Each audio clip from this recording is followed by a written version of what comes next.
asa ang kulang. Si Kristo, sa side ni Kristo, walay makulang. Pero asa may kulang? Naan na to. Di ba? Nakulangan ta sa atong pagduol kang Kristo, haron ta makasinati o makapahimulos ta ni ining Kristo.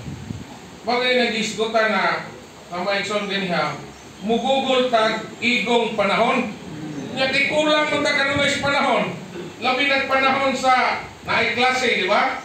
Maginikanan, o tuhag bangon, dali-dali kayo mga anak, mga eskwela. At tuloy ko sila, bahala lang ng imar, manay problema, di ba? Mapas mo, isang dili ka imar.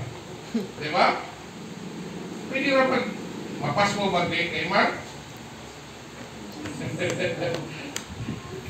Murang dili naman siguro, no? Oo. Pero mapas mo ka, hindi ka pamahaw, murang problema yun, kinamatay pati yun. Mga ison, makaanggo kita. Nga diha kang Kristo walay nakulang. Pero nato naa ang dakong kakulang. Kulang ta sa pagduol sa Ginoo. Kulang ta sa pagbukas ngadto sa Ginoo. Kulang ta sa paggugol og panahon sa pagpahimulos sa atong Ginoo.